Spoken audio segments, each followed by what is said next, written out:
is a short video on suctioning. So most people have been taught suctioning, but it's a quick refresher in case anyone needs to know anything. So Beth's on a bed at the moment, so we're filming it at the bedside, but this works for the vent and the suction machine are all exactly the same on the chair as well. So first thing, we get our suction tubing and we get a catheter. I'm going to pop the catheter out of the paper side and we're going to push it in firm enough so that it stays, but not so firm that you can't get it out again. And our aim is to keep the end of this nice and clear. So when we get ready to suction, we then turn the suction machine 3 clicks round. If it doesn't feel like it's sucking, and you'll know that by covering your thumb on here, and you can feel it kind of pulling your thumb in. If you can't feel that suction there, then it probably means that either the catheter's not attached properly, or there's a block in this catheter. So sometimes, very rarely, they can get sealed against the side of the into the packet, and then they don't work. Or it could most likely be that the suction machine is full, and then you need to change the suction machine, and there's another video on how to do that. So when we go to suction down the vent, we're going to take off the vent and we're going to just pop it down straight away, and then we're going to go in straight, and then we're going to come out at a certain speed, and then we'll do mouth and nose. So I'm keeping this as clean as I can. I'm pinching my fingers at 11. So I've got my hand ready here.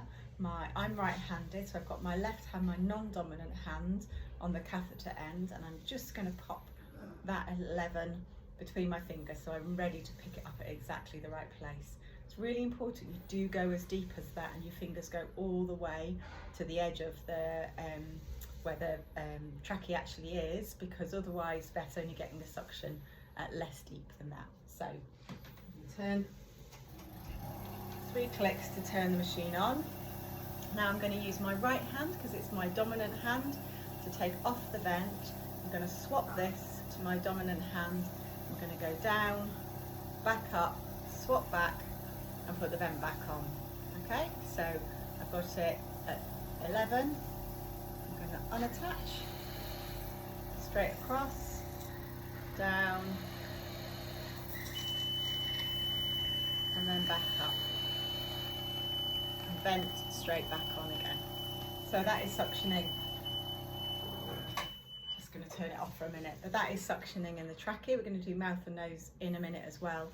The important thing is to go slow enough for the types of secretions you've got. So you don't really want to go any slower than that, unless you could feel that you've got something stuck on the end and it felt really thick, and then you might want to go a little bit slower just to make sure that it's catching and staying. When you do suctions, you always go the trachea, never do more than once. You start with the trachea and then you go up.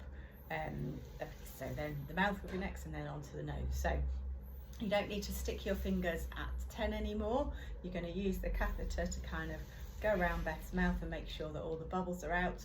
And then we're going to go deep down her back of her throat, because that's where secretions pool, at the back of the throat and then sitting above the cuff on the trachea. So you will need to feed your fingers down through the catheter to be able to push it down the back of Beth's throat, and then you'll be able to feed it back out again.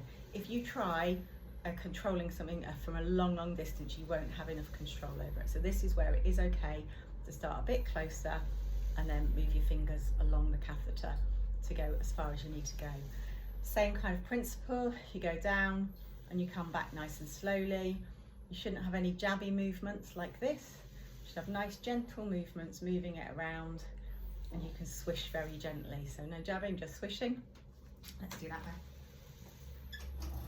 1, 2, 3.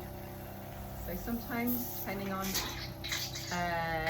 so I'm obviously covering the end of the catheter as well to make it suck. If I put it in the mouth and I'm not doing anything, you can hear just the noise of the machine, but you can't hear any sucking.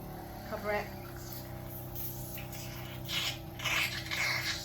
Hear all those bubbles coming out. So sometimes you might want to use your fingers gently on Beth's mouth just to open it a bit. I'm going underneath the tongue, and now I'm going to go down the back. So I'm taking my finger off so that I don't get stuck on Beth's tongue. Going over the tongue, and I'm feeding it down. keep feeding it down, that's it. And then we're covering and coming back, and I'm very gently moving it, that just helps it come back. We'll do that again, Beth.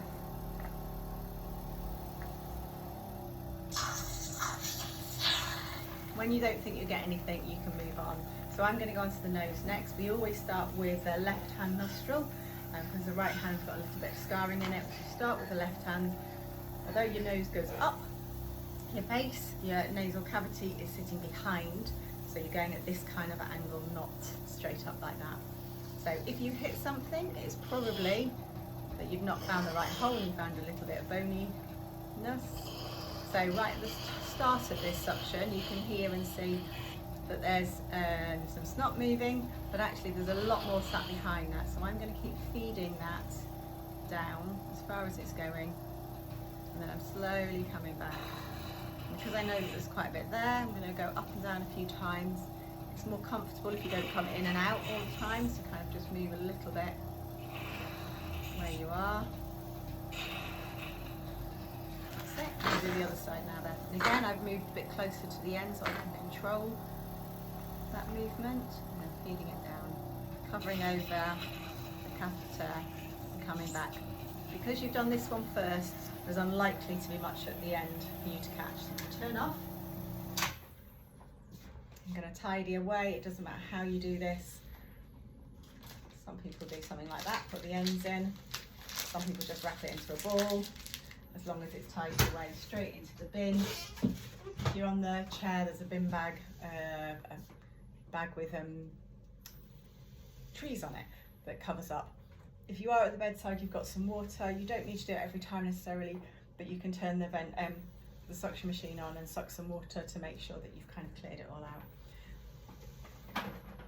So that's some things on how to do a suction. The other thing you need to just be aware of is if Beth's secretions are particularly thick, or you can hear some secretions but you're not catching them, one of the things you can do is use some saline. So there's ampules of saline in there, and in the emergency bag the syringes, and you would just attach the syringe and you would pull up 1 ml of saline, and then you would take Beth's vent off like so, and you would just literally squirt it straight down, put the vent back on. You then probably would wait for maybe a few minutes and see if it does anything and moves anything around. If you're on Beth's bed, you might want to put your hand on her chest and see if you can feel it rattling, and if it's time to do a suction again.